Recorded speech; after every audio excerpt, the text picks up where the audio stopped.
right, brace yourself for a long intro because I'm wound up. It's January 21st. It's not even an hour into January 21st. It's right around midnight 30. I know that's not a proper way to say the time, but it just sounds fun. Midnight 30 is like noon 30 to me. All right. History lesson of sorts within my musical influences. One of the most important things, I'm starting to realize that one of the most important things that ever happened was going to see a movie and buying the soundtrack. Me, myself, and Irene. Rachel, in particular, heard a song while we were watching the film in theaters that was so mesmerizing to her that she couldn't even pay attention to anything else that was going on in the film while the song was on. And as it turned out, that was Ellis Paul, The World Ain't Slowing Down. We're in that movie theater, and she said, we've got to buy this soundtrack. I've got to know who that is.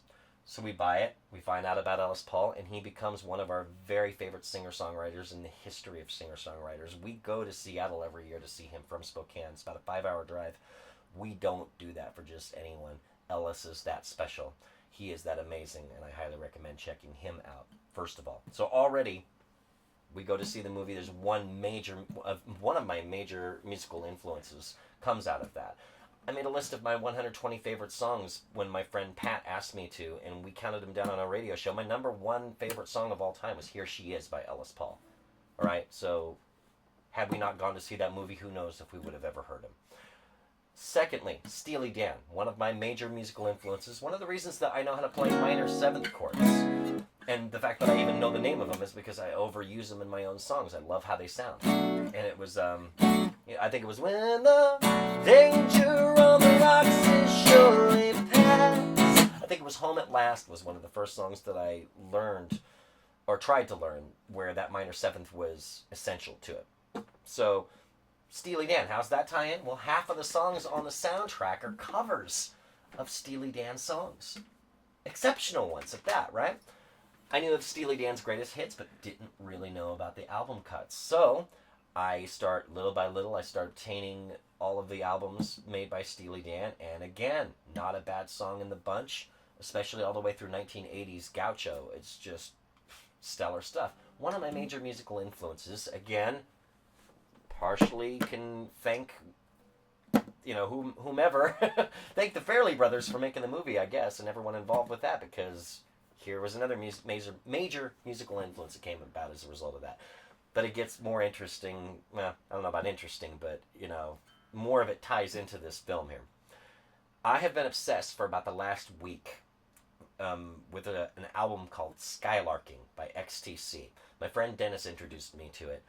It came out in 1986. It was produced by Todd Rundgren, and it is exceptional. What a great album from start to finish. The songs flow into one another. The melodies are catchy. I keep having new favorites that pop up out of it. And so I took a little bit of a break from that album to listen to some other XTC at the request of my friend, at the recommendation of my friend Michelle from the61.com.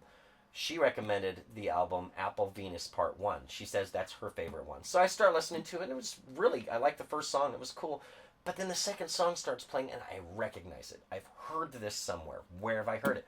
In the movie Me, Myself, and Irene. Not on the soundtrack, but the second song from that album is by XTC, and it's called I'd Like That. So, again, it ties back into this film in some way. So I'm kind of beating it to the punch with this choice here. On the Me, Myself, and Irene soundtrack, there's a song by Hootie and the Blowfish that to this day is my favorite thing that I have heard by Hootie and the Blowfish. And it's a cover. I figure this has got to be a cover. It almost sounds like a song that's familiar that I've heard somewhere. Don't think I had heard the original, but how great is the original? It's by Orpheus. It's called I Can't Find the Time to Tell You. It was written by Bruce Arnold, and it's an exceptional song. I am looking forward to... And that's why I'm wound up, is because I'm looking forward to checking into other songs by Orpheus.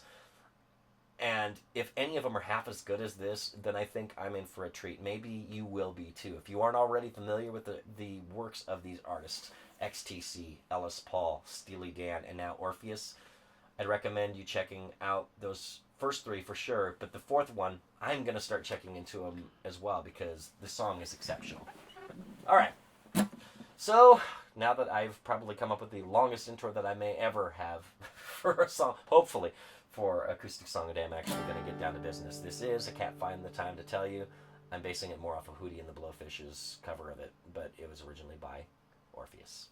Thank you, Fairley Brothers, if you're the ones that are in charge of the music of your movies, which I believe to be the case.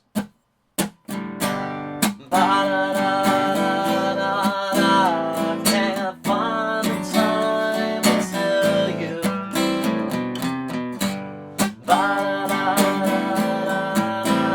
Can't find the time to tell you.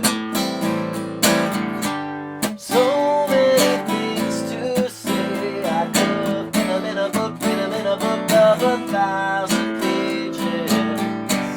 So many people say that I couldn't tell a lie in 1,000 ages. Baby, you're wrong. Baby, you're wrong.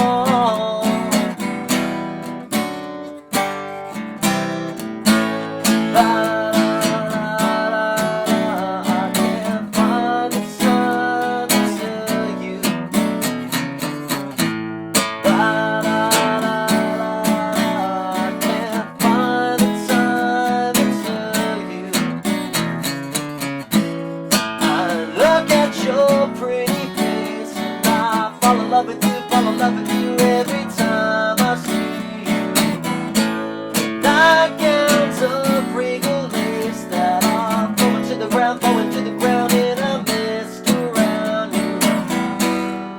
Baby, you're wrong. Baby, you're wrong.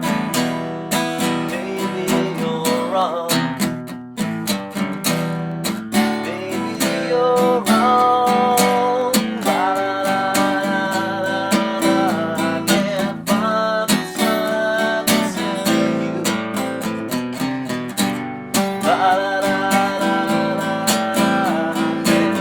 find the time to tell you. I can't find the time to tell you.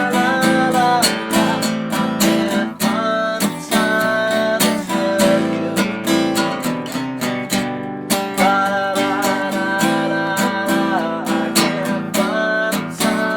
to tell you.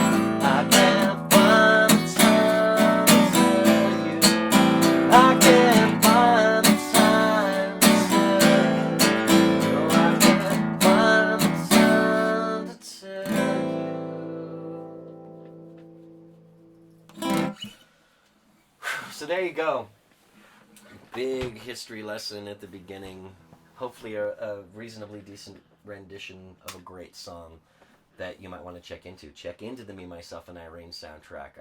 It's pretty stellar on there too. And another one of them that I've been meaning to check into, I'm pretty sure is on here. It's a Steely Dan cover, is by the Marvelous Three, Reelin' in the Years. I'm fairly certain that involves Butch Walker, and I've been meaning to check more into his stuff too, because the little bit that I've heard of him is exceptional. So wouldn't that be something if another major musical influence ends up coming out of this that I just haven't even ran across wholeheartedly yet, right? What a day. The day hasn't even started hardly, and it should be fun. All right, that's it.